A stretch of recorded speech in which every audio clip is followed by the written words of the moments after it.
boa noite a todas e a todos. Bem-vindas e bem-vindos a mais um encontro aqui do NEP Bezerra de Menezes, o Núcleo de Estudo e Pesquisa do Evangelho, onde a cada semana um dos integrantes apresenta um estudo, traz algumas reflexões, sempre nos valendo da chave que a doutrina espírita nos apresenta. Estamos, nesse instante, estudando o capítulo 2 do Evangelho de Lucas, e hoje nós vamos refletir sobre 5 versículos que tratam o título nós chamamos de perícope, que é a passagem evangélica. O título é O Menino Jesus no Meio dos Doutores. E me baseando aqui na tradução do João Ferreira de Almeida, no versículo 39 ele diz: E quando acabaram de cumprir tudo segundo a lei do Senhor, voltaram a Galiléia para a cidade de Jerusalém. Essa é a tradução que ele apresenta, conforme os escritos de Lucas. E aqui cabe uma contextualização, porque, na verdade, esse versículo, especificamente, ele está se referindo à passagem anterior, que nós já estudamos aqui, está lá nos vídeos anteriores apresentados pelos colegas, que vão tratar da circuncisão de Jesus, quando ele, um bebê, é levado ali no templo, tem todo aquele processo, faz parte da tradição judaica, e é lá onde nós nos aprofundamos um pouco na passagem que trata do Simeão, o homem justo e misericordioso, e da profetisa Ana. Trouxemos todo aquele contexto, todo aquele significado, para que ficasse mais clara a participação desses seres, que naquele instante, naquele recorte do tempo, já perceberam em Jesus o Messias anunciado. E aqui nós prosseguimos, então, na nossa leitura e reflexão. No versículo 40, Lucas traz assim, conforme a tradução do João Ferreira: E o menino crescia e se fortalecia em espírito, cheio de sabedoria, e a graça de Deus estava sobre ele. Então, nós estamos percebendo aqui que ele se refere ao crescimento saudável de uma criança, do ponto de vista físico, do ponto de vista mental e também espiritual, mas ressalta que a graça de Deus estava sobre ele, que para nós da doutrina fica claro, mais uma vez, que é um espírito que está em comunhão plena com Deus. No versículo 41, ele prossegue e diz assim: Ora, todos os anos iam seus pais a Jerusalém, à festa da Páscoa. Seus pais, os pais de Jesus, que são José e Maria. E isso também era uma tradução, era, melhor dizendo, uma tradição daquela sociedade judaica. Era uma visita anual em que as pessoas se dirigiam até Jerusalém. E nesse caso da Páscoa, havia mais festas, Pentecostes, das tendas, que a gente não vai mencionar, porque o nosso objetivo aqui nos atermos à passagem. Essa festa da Páscoa, sob a ótica da tradição judaica, ela se refere à libertação do povo hebreu, que vivia lá sob o jugo do Egito. Então, é a libertação daquela escravidão do Egito. É isso que é comemorado na Páscoa judaica. E no 42, prossegue o evangelista. E tendo ele, se referindo a Jesus, já 12 anos, subiram a Jerusalém, segundo o costume do dia da festa. Então, já a gente vai trazer aqui alguns comentários acerca dessa simbologia dos 12 anos dentro da cultura hebraica, judaica, mas, por hora, nós vamos nos ater a essa questão da subida. Subiu a Jerusalém, e era um costume do dia da festa, ratificando o versículo anterior, que dizia que todos os anos iam seus pais e mais os demais componentes da sociedade também tinham esse hábito.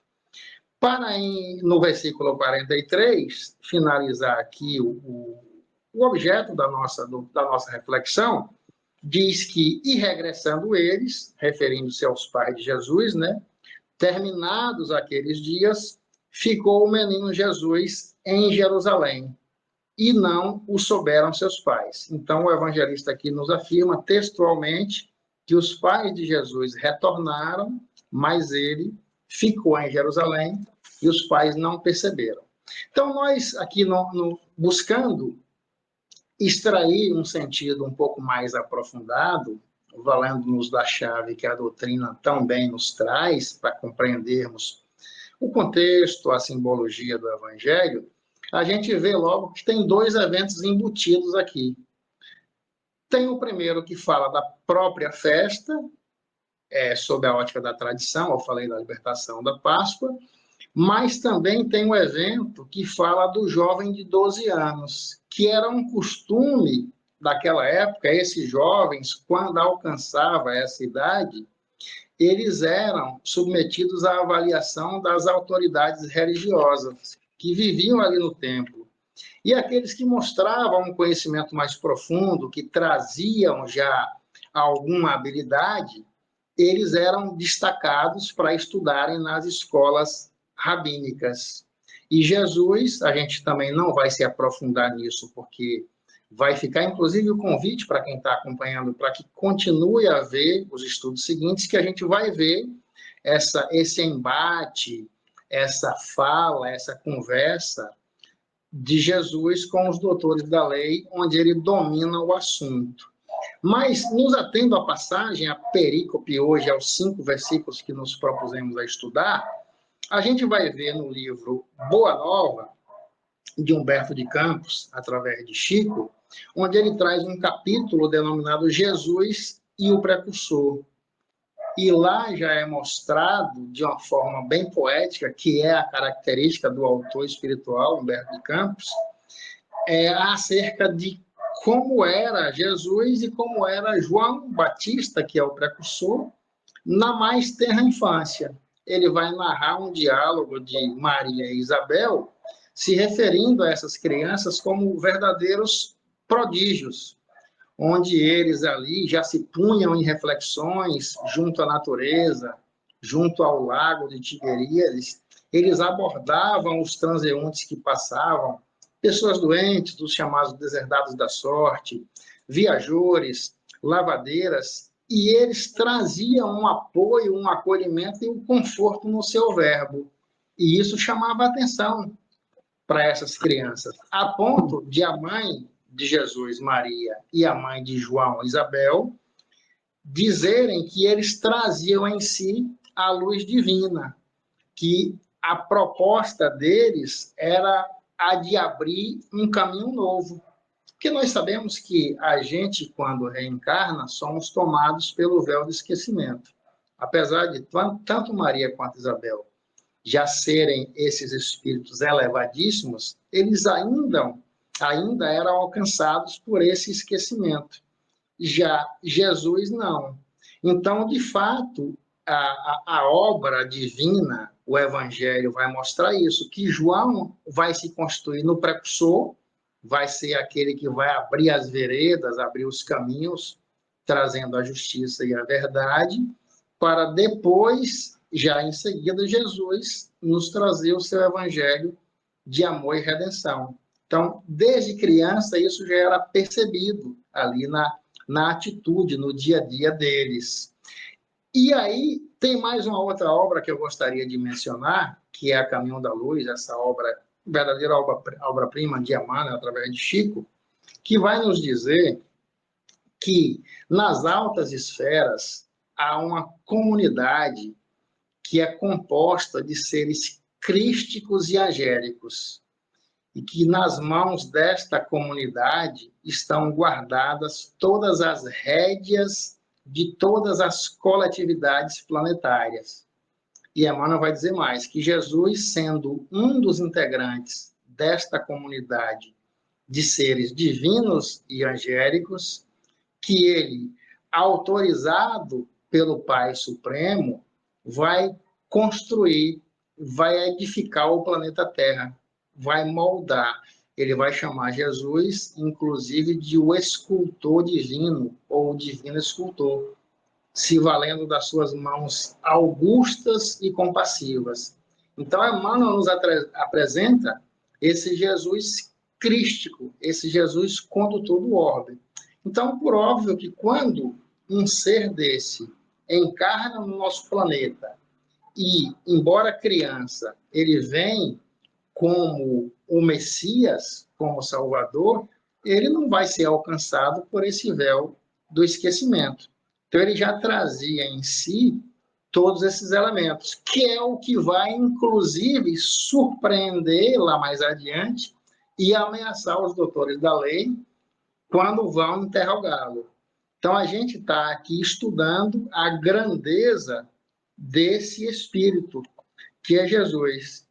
E o que mais eu gostaria de destacar nessa passagem é o versículo 43, quando é dito que ele fica em Jerusalém e os seus pais retornam sem notar a sua ausência. É o versículo que fecha a passagem que nós estamos estudando hoje.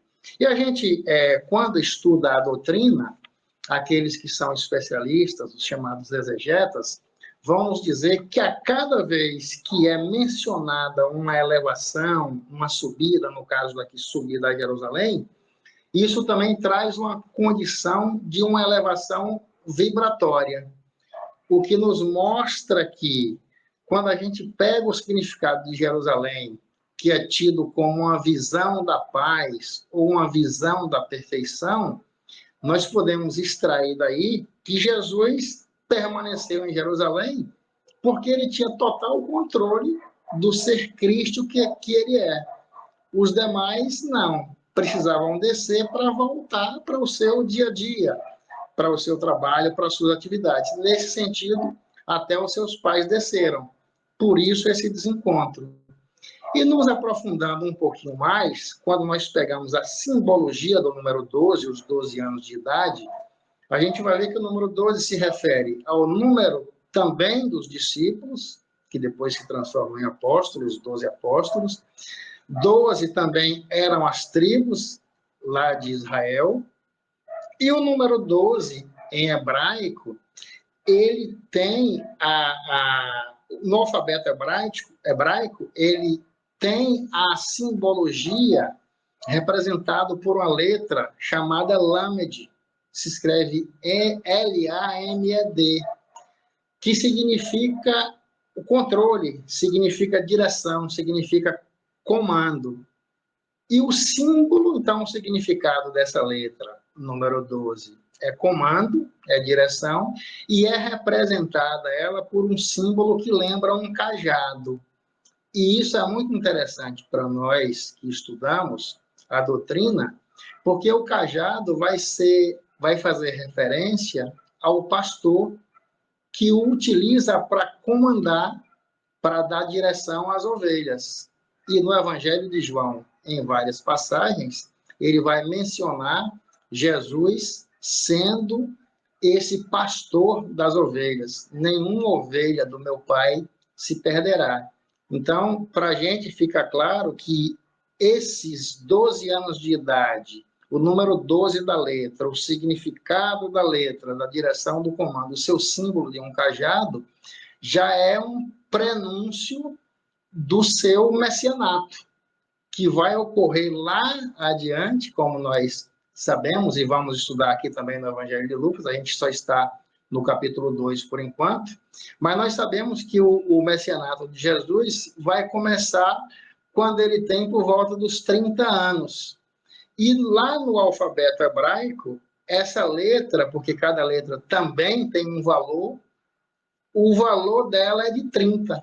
Então, é assim, cercado de simbologia que quando a gente vai extrair, mostra que, de fato, ele é o mestre, é o pastor que vai comandar, que vai guiar essas ovelhas, que ele se mantém sempre na sua esfera mais elevada, em se tratando, fazendo um paralelo até com a obra de Chico, no Mundo Maior, ele vai estar sempre naquele andar superior da casa mental, que é o andar das virtudes, e nós outros, que ainda somos imperfeitos, a gente ora, alcança um pouquinho lá, mas estamos sempre descendo. Então, chegar a Jerusalém significa elevar essa vibração no mais que nós pudermos.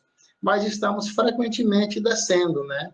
Até os 2 andares. Tem o andar terra e o andar inferior lá da obra Mundo Maior, que é onde estão os nossos instintos. Então, a nossa jornada é buscar, de fato, nos iluminarmos o máximo que pudermos para que alcancemos esse terceiro andar, essa Jerusalém, essa visão da paz, essa visão da perfeição, para que aí sim a gente possa se manter mais tempo nessa condição.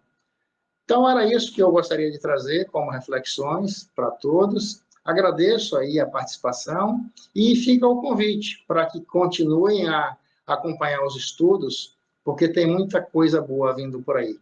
Obrigado a todos, um grande abraço e fiquem com Deus.